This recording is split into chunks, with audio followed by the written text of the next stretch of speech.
きれいな海。ここは荒崎海岸。沖縄にはこのきれいな海を求めて人々が訪れる。しかし73年前のここ沖縄では日本で唯一住民を巻き込んだ地上戦が行われた。この地上戦の目的は本土決戦のための時間稼ぎの持久戦だった。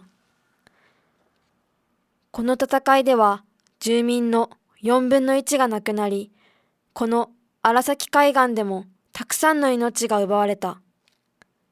中には自分たちで死を選んだ人々もいる。ひめゆり学徒隊もその一例である。沖縄戦でひめゆり学徒隊として動員された一工女の生徒7人と引率教員1人を含む10人が手榴弾で自決し、3人が銃の乱射によって亡くなった。彼女たちは6月18日に解散命令を受け、荒崎海岸に逃げてきた。海からは米軍からの投降勧告。当時、米軍の捕虜になれば生きては戻ってこれないと言われていた。そのようになるよりは自分で命を絶つ方が良いと教えられていた。その悲惨な出来事とともに彼女たちの追悼を込め、このモニュメントが建立された。現在の日は1972年8月5日に同窓生と遺族によって建立された。本当に彼女たちの一人一人の死を花が散るようなイメージで美しいものと語ってよいのだろうか。知らなかったね。ここで見てる。いや、知らなかったです。全くわからないです。ああ、ごめんなさい、そこは初めて聞きます。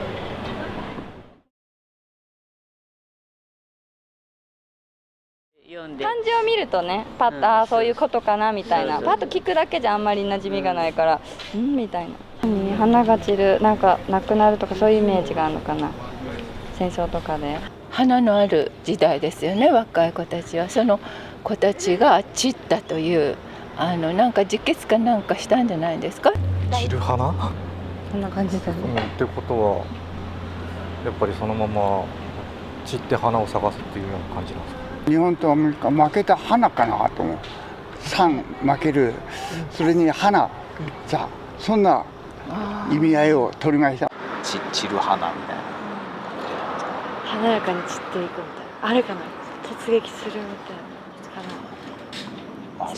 そういうことなんですかね。違いした人のなんかあれなんか出ると思いますか。合ってます。はい。子供さん先生方ですね、本当に残念だ、かわいそうだなという気があってですね、いい言葉じゃないかなと思います。花が散るっていうね、若い学生さんだったから、なんとなく言葉がつながるイメージはありますね。ちょっと悲しいってところでいくとやっぱりちょっと違うんじゃないかなと思いますけど、やっぱ自決とかそういうところでいくとその花っていうのは、あんまり使えないかなとちょっと思いますね。適切だと思いますね。はい。こういう字で懺悔って華やかに散るみたいな書かれてるけど、実際遺族の人からだったら、自分の、大事な人が亡くなったっていう、そこの矛盾というか、亡くなってしまうことに対して華やかにっていう言葉が、どうなのかな。そこが今は戦争が終わって忘れずにもっと考えていかない事実がなんかあるのかなとは思います。はい。当時の様子は果たしてどうだったのだろうか。元ひめゆり学徒隊中里雅子さんにお話を伺った。岩の間に隠れながら海の方を見たらこういう状態だったとか、私はジャングルの中でもう怪我もしてたから、なかなかあちこち歩かなかったかもしれません。2反の包帯をもらってたので、それを交代しながら海で3日に1回ぐらい海に行って洗ったりして、いたんですけどね、あの夜の海はもう米軍もいないし、大変その時に初めてこの波は八重山の方に届いてるよねって初めて親の顔が浮かんだというのが。